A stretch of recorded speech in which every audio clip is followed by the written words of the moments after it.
Vamos a esperar a que todos se unan y en aproximadamente un minuto comenzamos la sesión. Excelente.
Bueno, vamos a comenzar la sesión.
Bienvenidos a todos al curso de neuroanatomía por la American.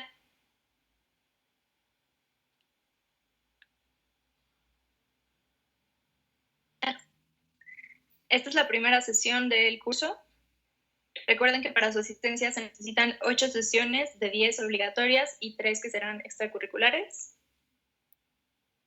Con nosotros tenemos al doctor Michel Mondragón Soto, quien es graduado de la Universidad de Anáhuac con especialidad en métodos de investigación, maestría en ciencias médicas y hizo su residencia de cirugía general en el Centro Médico ABC y actualmente es residente de neurocirugía en el Instituto Nacional de Neurología y Neurocirugía Manuel Velasco Suárez. Les cedo el foro, doctor, y bienvenidos a todos. Cualquier duda que tengan, favor de escribirla por el chat, ya sea de Teams o de WhatsApp, Y favor de mantener el micrófono cerrado durante toda la sesión. Gracias.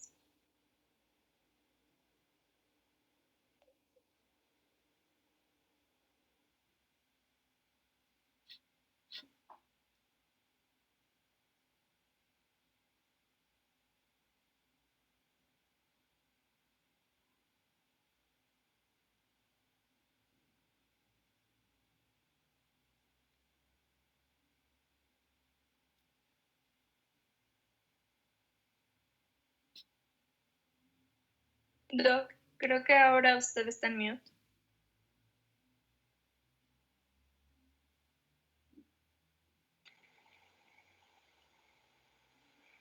Perfecto. ¿Ahí me escucho? Sí, Súper. lo escuchamos. Excelente. Perdón. Entonces, muy buenas noches. Soy Michel Mondragón Soto. Como Markel me hizo ahorita favor de presentarme, soy graduado justamente de la Universidad de Anáhuac. Ahí fue donde hice tanto la carrera como la maestría en ciencias médicas. Y pues efectivamente la residencia en cirugía general en el ABC y posteriormente pues estoy cursando actualmente la especialidad de neurocirugía en el Instituto Nacional de Neurología y Neurocirugía.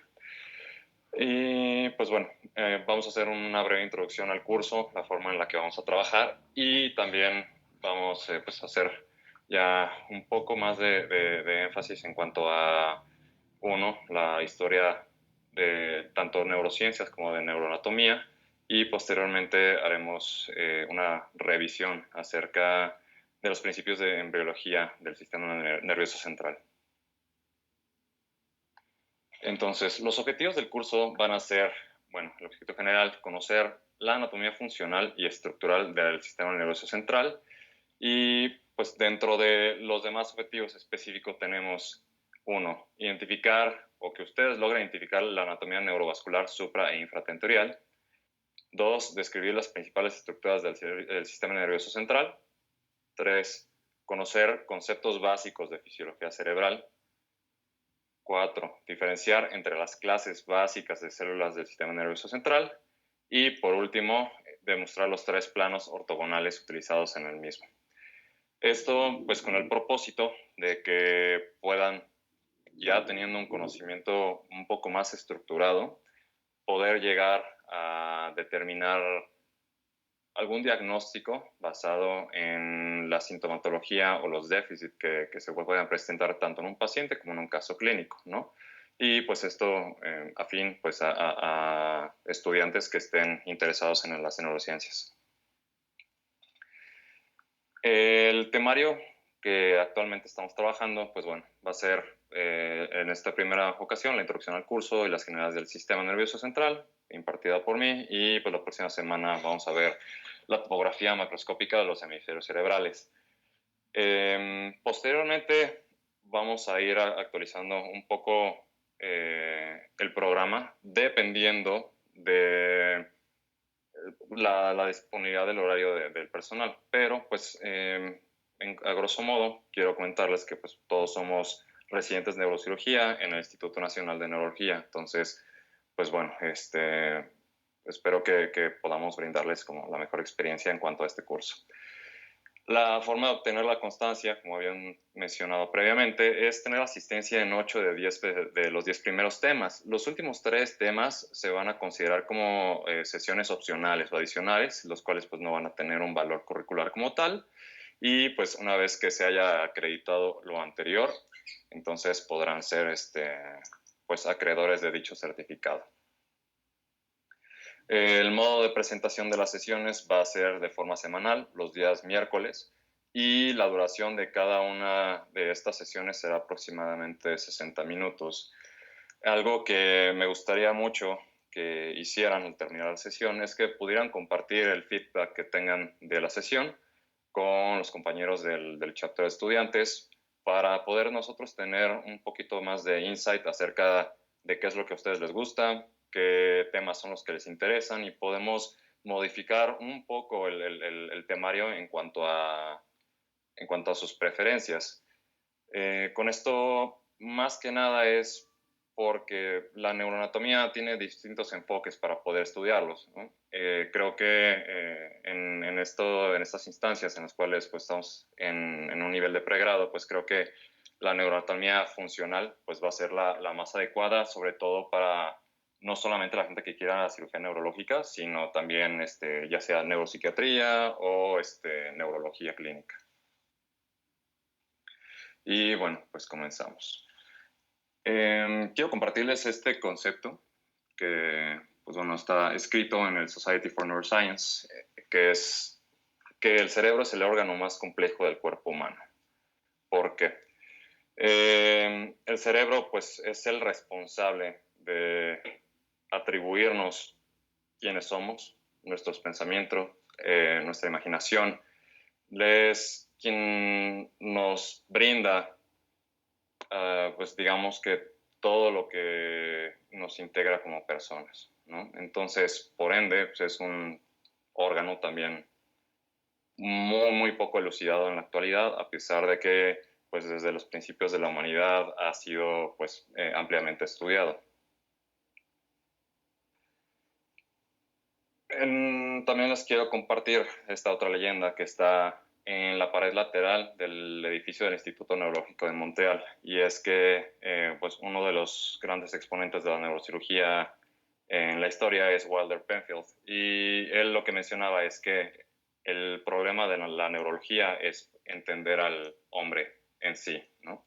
Entonces esto habla de la relevancia y de la importancia de poder conocer tanto la anatomía estructural como funcional del sistema nervioso central. Y pues bueno, creo que con el seminario que pues, les estamos brindando podemos adecuar lo más que podamos pues, en estas breves sesiones. Entrando un poco dentro de la historia de las neurociencias, específicamente de la neurocirugía, las descripciones más antiguas de métodos o de tratamientos neuroquirúrgicos pues fueron inicialmente en forma de trepanaciones, o sea, hace perforaciones en el cráneo. Aquí podemos ver en este cráneo que realmente no es, digamos que un hallazgo incidental o alguna deformidad craneal pues que haya sido producto de algún trauma o algún accidente, sino que es un defecto estratégicamente puesto en ese lugar, ¿no? Lo cual pues nos habla de que desde 9000 años de antes, pues ya había algunos intentos de poder tratar las patologías del cerebro. Se cree que pues este tratamiento era para dejar salir los malos espíritus que pues llegaban a causar las cefaleas, ¿no? Sin embargo, pues por las deficiencias en las técnicas quirúrgicas en ese entonces, pues la gran mayoría de los sujetos que eran sometidos a estos, pues terminaban falleciendo, ¿no? El primer registro que se tiene acerca de la cefalea como una patología data de hace 4000 años. Los egipcios y los babilonios introdujeron el concepto como tal de diagnóstico, de poder realizar un examen físico a un paciente y, por lo tanto, ya que se conocía la patología, pues poder dar un pronóstico, ¿no? Esto, pues, obviamente, adecuado a las herramientas que ellos tenían en ese momento.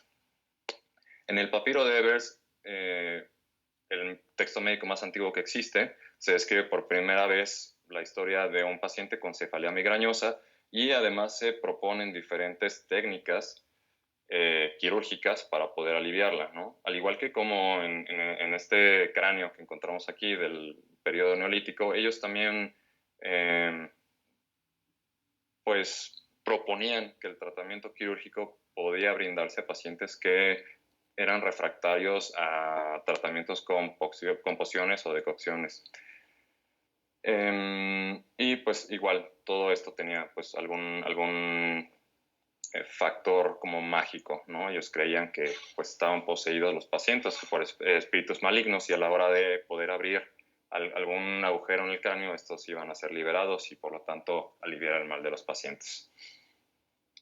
Todas estas enseñanzas estaban basadas en las escrituras de Imhotep, que pues, es el padre de la medicina egipcia, y pues en esta cultura también se emplea los primeros vestigios del acceso esfenoidal o transesfenoidal, para poder llegar al cerebro. Esto debido a que en el proceso de momificación, una vez fallecido pues, alguna persona, se extraía el cerebro por medio de la nariz con un cincel y posteriormente con un gancho.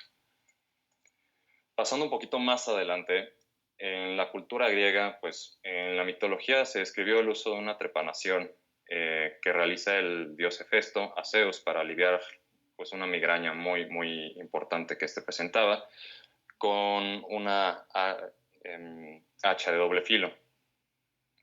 Una vez dado ese hachazo, sale o nace su hija Atenea, ¿no? Entonces, podemos ver que esto está impreso hasta en su misma religión, en su misma mitología, ¿no? Alcmaeón de Crotona, en el V siglo a.C., fue la primera persona en proponer que el cerebro era el centro de toda la conducta y el psique humano.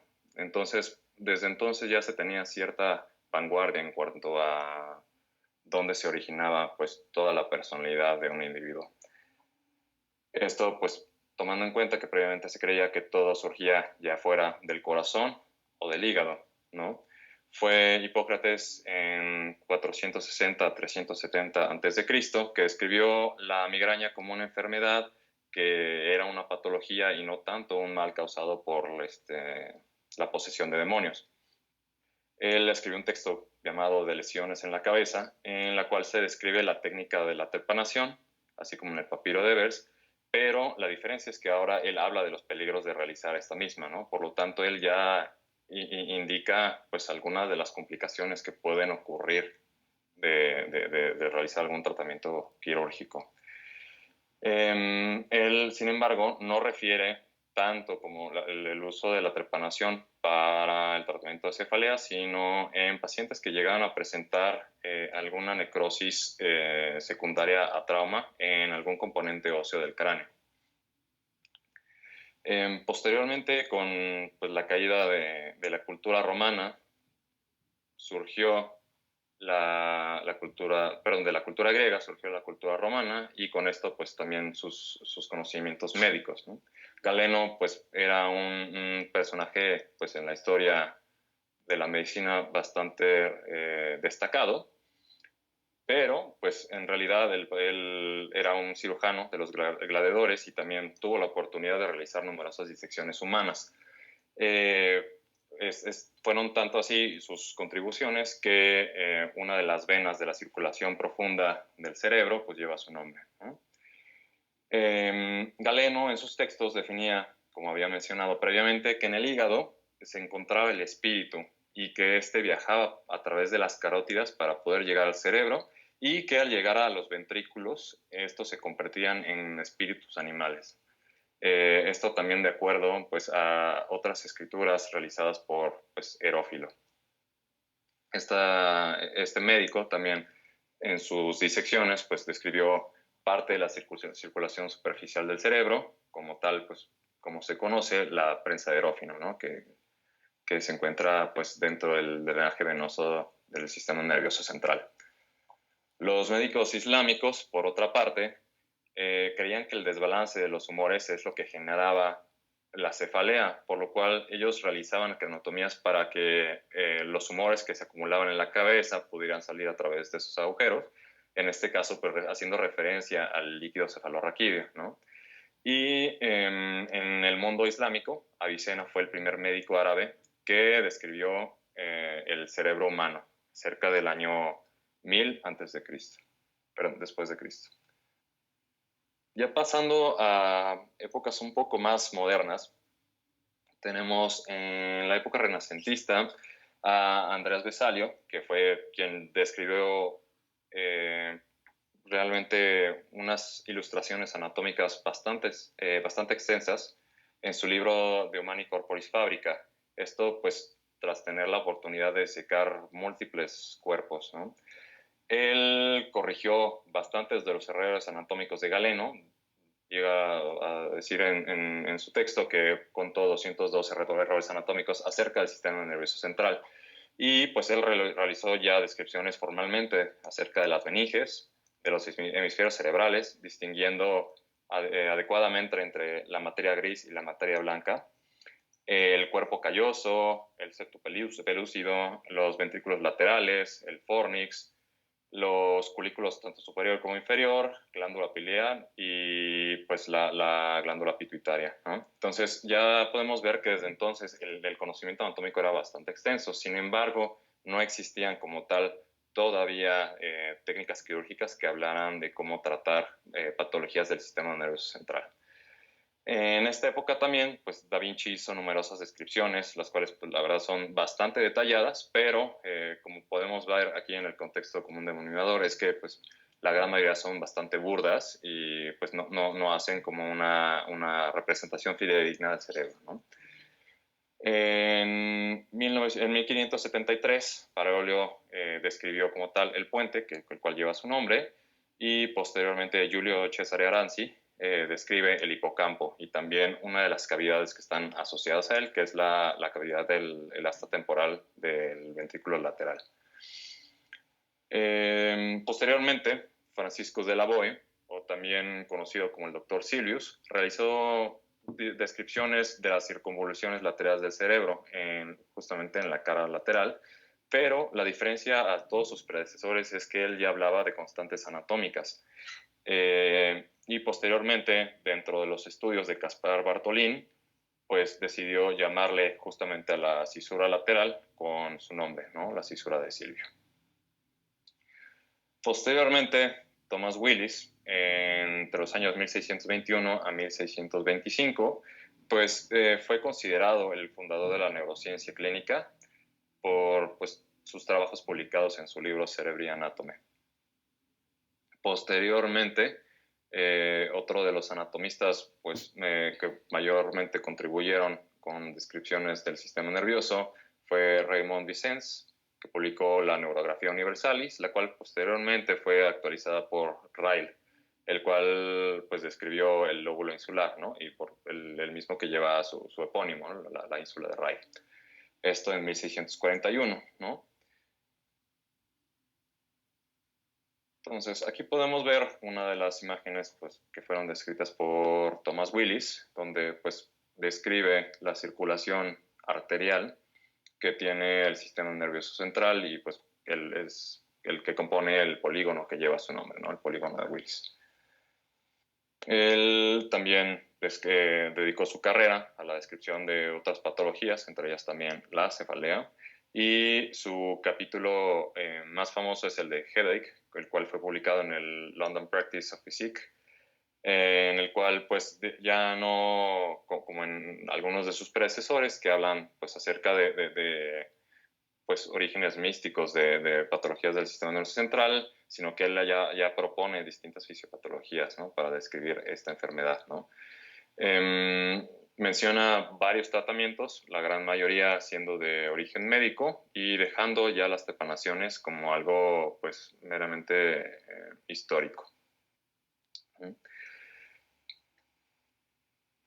Hacia 1861,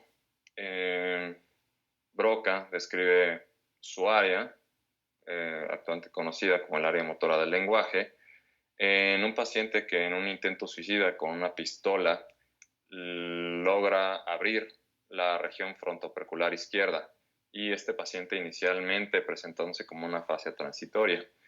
Esto pues le llevó primeramente a orientarse hacia pues, las diferentes localizaciones de funciones mentales o funciones pues, avanzadas localizadas en la corteza y pues posteriormente ya describió la fascia motora como tal en dos pacientes que presentaron EB6 químicos que murieron a los 2 días y posteriormente al realizar la patología y la disección pues encontraron que tenían EB6 químicos frontoperculares del lado izquierdo.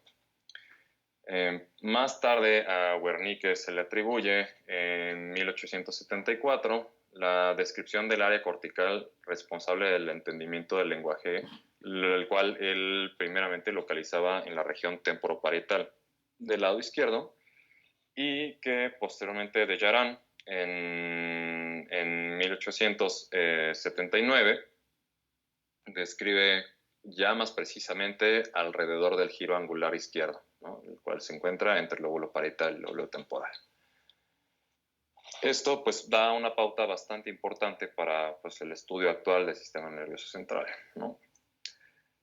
Dentro pues ya de, digamos que personajes de la historia bastante importantes, más modernos o actuales, pues encontramos al Dr. Harvey Cushing, que pues él fue designado en el Massachusetts General como primeramente cirujano, pero que solamente se enfocaría al tratamiento del sistema nervioso central, ¿no? Y pues él fue pionero en la descripción de muchísimas patologías, entre ellas la enfermedad de Cushing, obviamente la tríada de Cushing, y él hizo una descripción bastante significativa y amplia acerca de los meningiomas. Él, de hecho, fue pues, quien acuñó dicho término pues, para describir a estos tumores que se originan a partir de las coberturas del cerebro, ¿no? Y del otro lado tenemos a Walter Dandy, que pues es una de las contrapartes de Cushing, pero él se encontraba en el Johns Hopkins y llevó el servicio de neurocirugía pues durante bastantes años con pues con un desempeño bastante destacado. Él describió en gran parte la anatomía ventricular, realizando ventriculografías con contraste. Entonces, con esto él trataba también pues, de encontrar patologías que se encontraban dentro del sistema ventricular y posteriormente también fue uno de los pioneros de los tratamientos a través de la neuroendoscopía. Entonces, ¿a dónde nos lleva esto? Pues más actualmente, ¿no? Todas las diferentes, pues digamos, oportunidades u opciones que se pueden dar para los pacientes para tratar las diferentes patologías, ¿no? Entonces, esto desde cosas mucho más actuales como la angiografía diagnóstica para encontrar aneurismas en la circulación cerebral, desde el uso de la neuronavegación para poder hacer resecciones muchísimo más delimitadas, el uso mucho más actual de los endoports para poder hacer disecciones o resecciones de tumores que se encuentran en los núcleos basales o en estructuras profundas, y esto pues sin tener que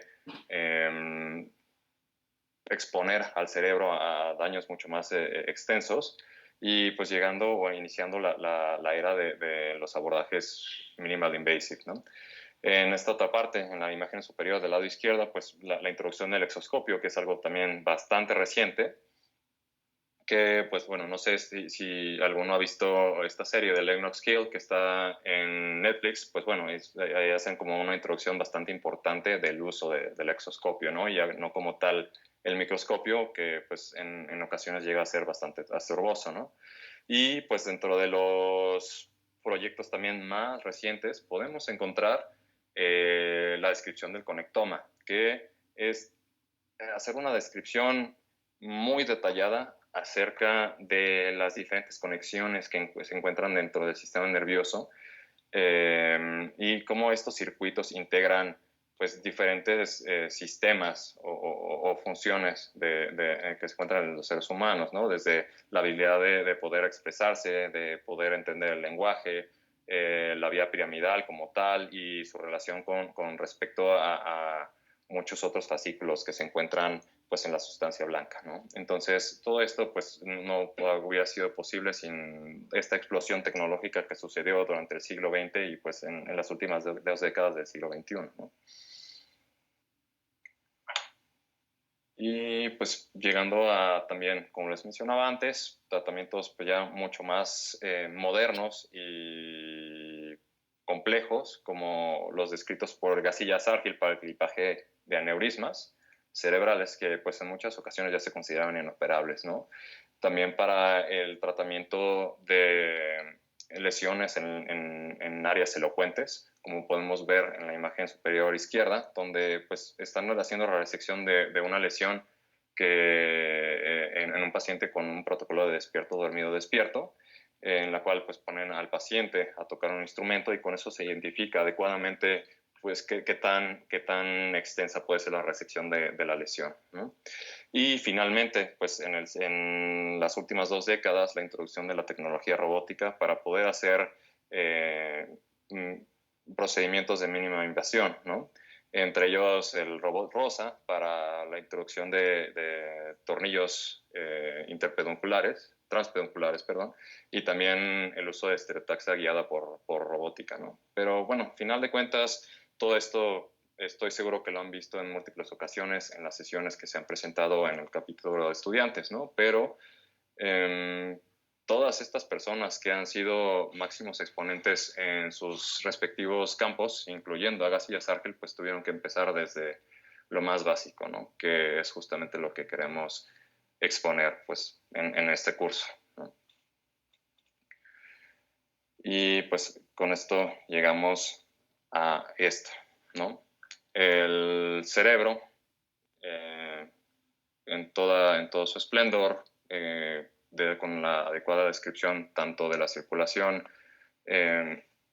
arterial como venosa, ¿no? Entonces, pues es necesario poder conocer a fondo esto, pues antes de poder dar el salto a conocer las diferentes estrategias de tratamiento, todas las terapias, o pues digamos que, pues siquiera los manejos iniciales de neurocirugía, ¿no? Primero hay que conocer el fundamento anatómico para poder, uno, brindar un diagnóstico acertado y dos, poder brindarle la mejor opción terapéutica a los pacientes. Entonces, pues bueno, ahora sí me permito iniciar el curso como tal. Y pues bueno, primeramente, como bien saben, el sistema nervioso central se compone de dos elementos principales. El sistema nervioso central, el cual incluye el encéfalo, así como la médula espinal, y el sistema nervioso periférico, el cual pues incluye las raíces nerviosas, los cuales pues, se encargan tanto de llevar la información sensitiva como proprioceptiva a través del cuerpo, y pues bueno, también la información motora, ¿no? En estas últimas, en las fibras motoras. Para esto, pues es necesario conocer algunos conceptos para poder orientarnos adecuadamente en cuanto a pues la disposición espacial del sistema nervioso central. Se utilizan términos anatómicos distintos a los que se utilizan con todo el cuerpo, ¿no? Estos pueden llegar a ser pues bastante confusos, pero pues creo que es mucho más sencillo comprenderlos si digamos que evolutivamente pensamos en que los animales de forma inicial se encontraban en cuatro patas y que pues todo el eje neural se encuentra en una sola disposición, en donde pues si nosotros vemos en la médula, cuando nos referimos hacia dorsal, obviamente hace alusión hacia la espalda y por ende hacia arriba, y ventral hacia, pues como bien dice el nombre, vientre o hacia el piso, ¿no? Perdón, hacia rostral, cuando es más hacia los poros olfatorios, y hacia caudal, cuando hace pues, referencia hacia la cola, ¿no? Esta disposición va a cambiar bastante evolutivamente en los primates y posteriormente en los seres humanos, ¿no? En el ser humano, pues hay un cambio o un giro de 120 grados en cuanto al eje, a la altura del mesencéfalo. Entonces cambia completamente la orientación del neuroeje, siendo casi totalmente perpendicular el eje del telencéfalo. Las consecuencias, pues como les había comentado, es que hacen que la nomenclatura cambie. Entonces puede ser un poquito difícil orientarse con respecto a los diferentes pues, términos anatómicos, pero va a ser necesario que los dominen a la perfección porque vamos a estarlos utilizando bastante a lo largo del curso. Entonces, cuando hablamos nosotros del encéfalo, cuando hablamos de dorsal, justamente hablamos de superior, ¿no? Cuando hablamos de ventral nos referimos a inferior. Cuando hablamos de rostral hablamos de una orientación anterior y cuando hablamos de caudal hablamos de posterior. Esto cambia a la altura del mesencéfalo, donde, pues bueno, ahora dorsal significa posterior y ventral significa anterior, ¿no? Y los términos rostral. Ahora rostral significa hacia superior y caudal hacia inferior. Los tres ejes empleados para describir la anatomía del sistema nervioso central son el eje axial, el cual hace referencia a secciones horizontales paralelas al piso, los cuales pues, hacen diferentes cortes del cerebro. Cuando estas secciones son paralelas a la línea media, perpendiculares al piso, entonces se conocen como sagitales. Y cuando las secciones son en el plano de la cara, perpendiculares al piso, entonces se conocen como coronales, ¿no? Creo que estos son conceptos bastante básicos, pero aún así tenemos que dominarlos a la perfección. Ahora, entrando a la embriología del sistema nervioso central, tiene una relevancia bastante importante. ¿Por qué? Porque dependiendo del desarrollo que tengamos del sistema nervioso, vamos a comprender de dónde se originan las diferentes estructuras que existen en el sistema. También vamos a poder entender por qué es la disposición de las diferentes estructuras que se encuentran en el cerebro y por qué pues algunas de las neuronas, específicamente cuando hablamos de neuronas motoras, se encuentran en la porción ventral, o basal, por así decirlo, y que las neuronas que se encargan de hacer relevos sensitivos se encuentran en una porción más posterior o dorsal.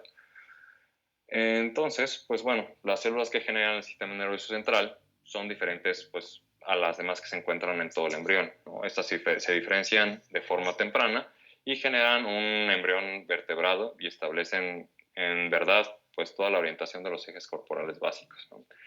Estos siendo anterior a posterior, la boca y el ano, de dorsal a ventral, el dorso del vientre y pues la disposición que siempre se encuentra de medial a lateral.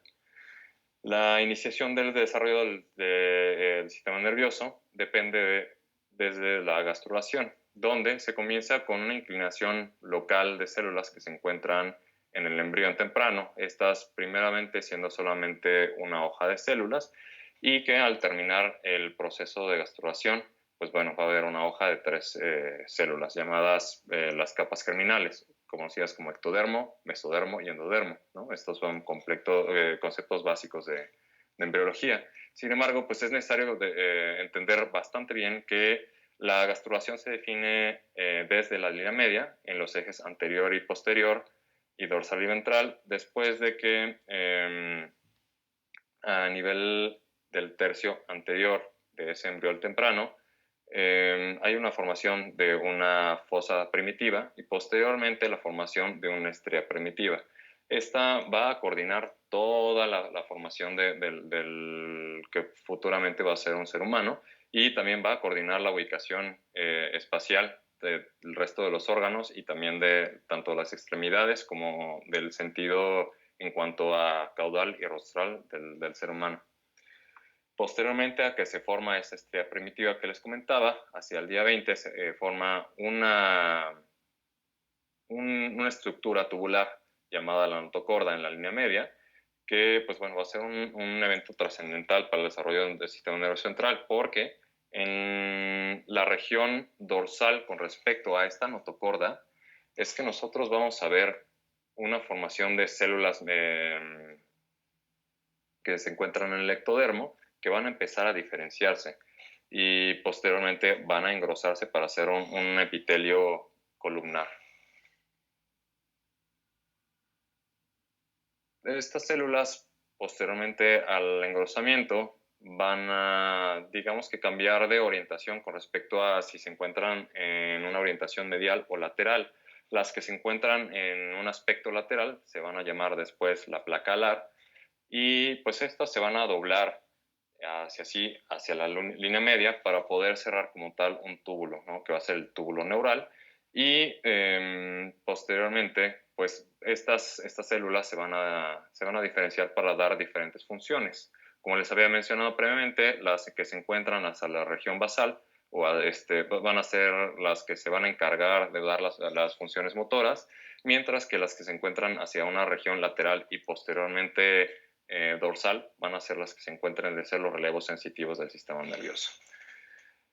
En este sistema nervioso, pues las células madres van a poder generar diferentes estructuras, ¿no? O diferentes células. Entre ellas, pues se encuentran las neuronas, los astrocitos y las células oligodendrogliales. Y pues en cuanto a la disposición, como les mencionaba previamente, pues esto es lo que va a coordinar toda la formación del embrión como tal.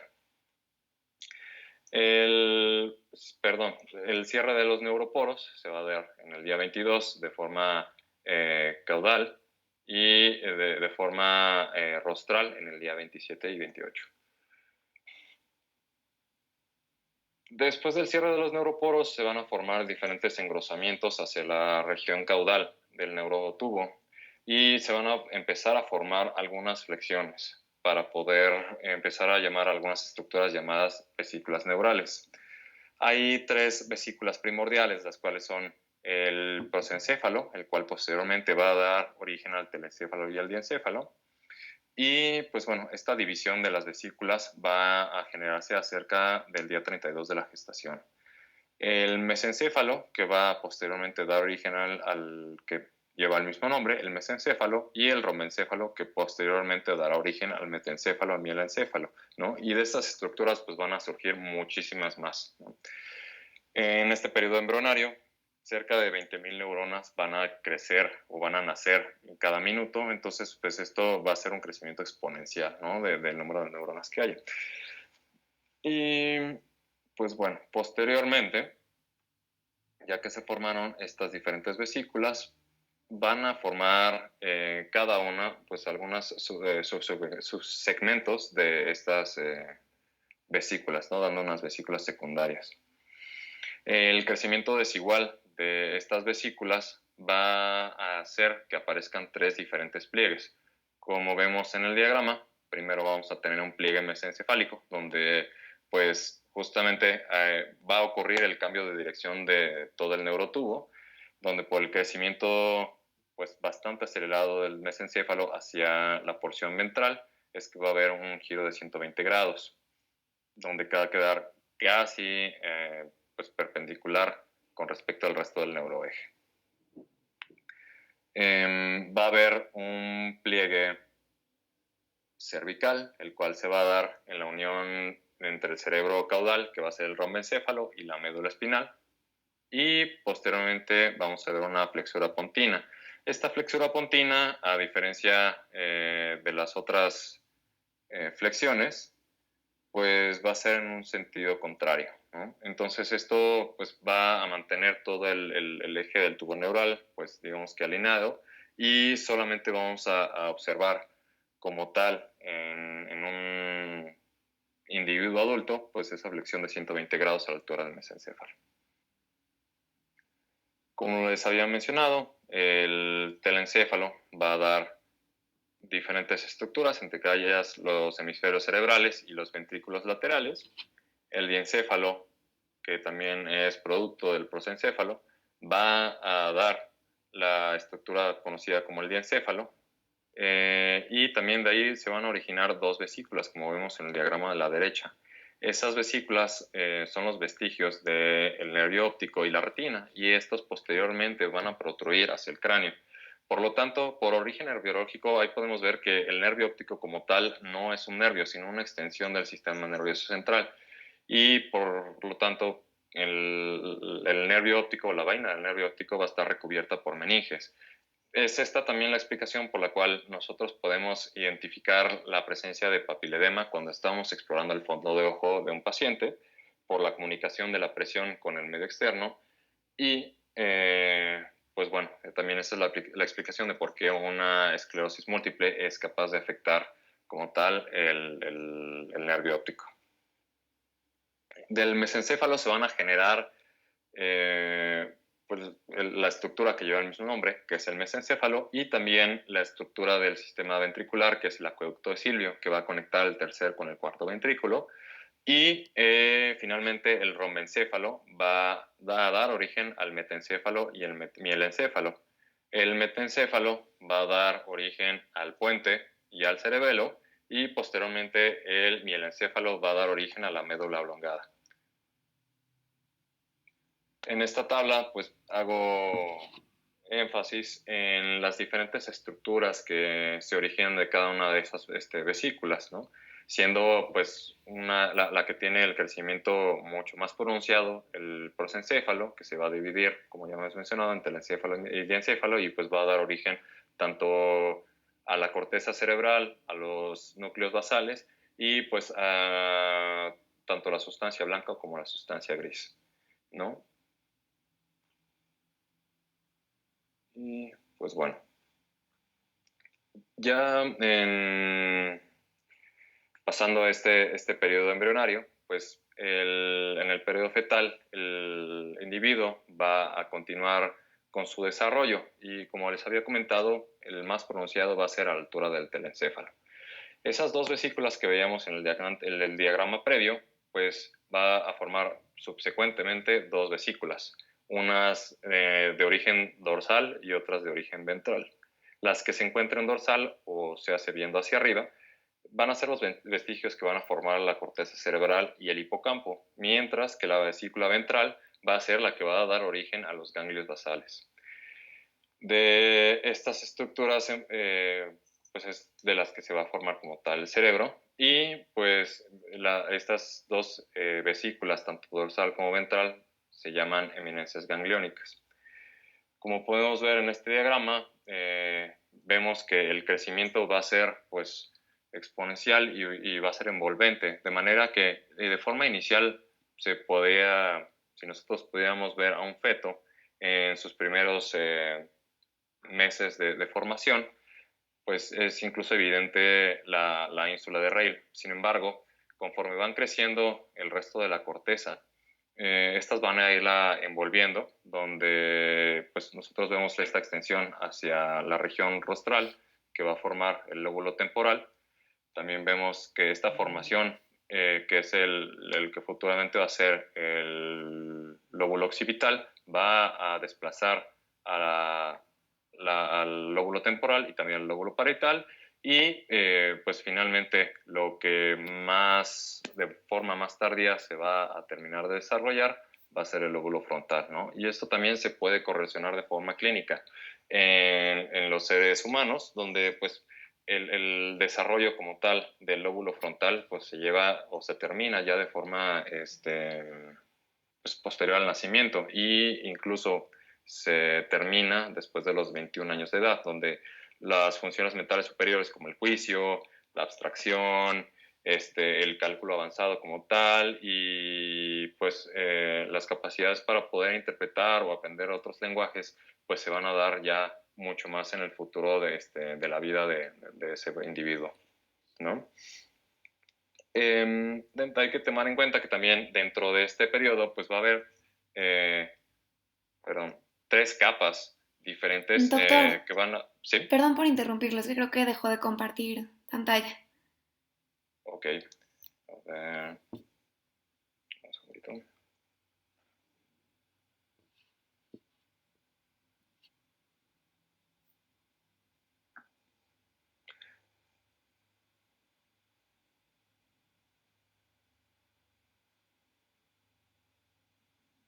¿Ahí ven adecuadamente la presentación otra vez? Sí, ya, listo.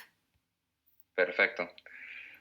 Entonces, pues finalmente hay que entender que en esta etapa de la formación van a haber tres diferentes capas en la corteza. Va a ser la más profunda, la ependimaria, seguida por la capa intermedia o del manto y la capa marginal.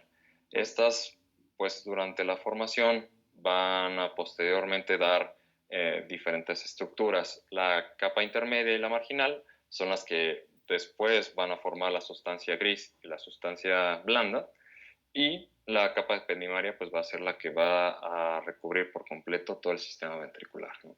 Entonces, ¿cuál va a ser el producto final? Pues bueno, esto es lo que estamos viendo en la pantalla, donde tenemos un cerebro completamente formado, donde tiene una superficie cortical de aproximadamente 2.200 centímetros cuadrados, y que además por esta formación tan acelerada, pues se ve en la necesidad de formar diferentes surcos y diferentes circunvoluciones, que es pues lo que explica la configuración tan particular que tiene el cerebro, ¿no?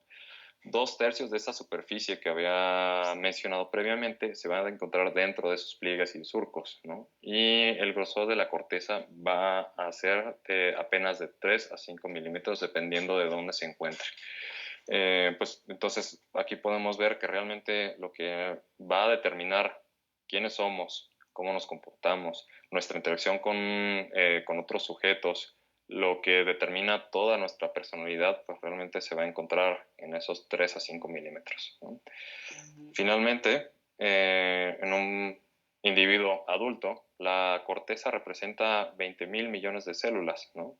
Mientras que en un cerebro completo, este va a comprender 100,000 billones de células, ¿no? Y pues vamos a ver que en un milímetro cuadrado vamos a encontrar cerca de 100,000 neuronas. Entonces, pues como les había mencionado desde un principio, pues es un órgano altamente complejo y pues por ende pues necesitamos conocerlo con toda la profundidad para poder adentrarnos en las neurociencias. Muchas gracias.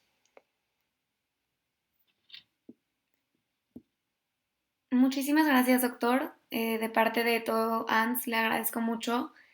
Si hay alguna pregunta, si quieren escribirla en el chat acá en Teams o en el grupo de WhatsApp y ahorita la contestamos. No olviden que vamos a enviar el link de asistencia.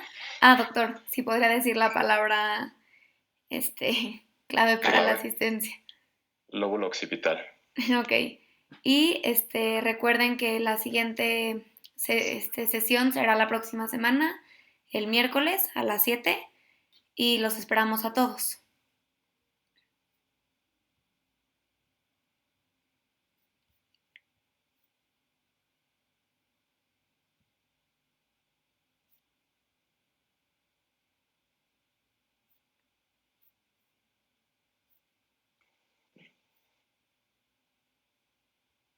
Doctor, ¿podría repetir la palabra clave, por favor?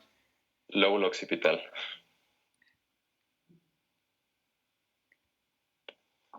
Pues bueno, si no hay dudas, muchas gracias, doctor. Los esperamos a todos la siguiente semana. No olviden llenar el link de asistencia y que tengan excelente noche todos.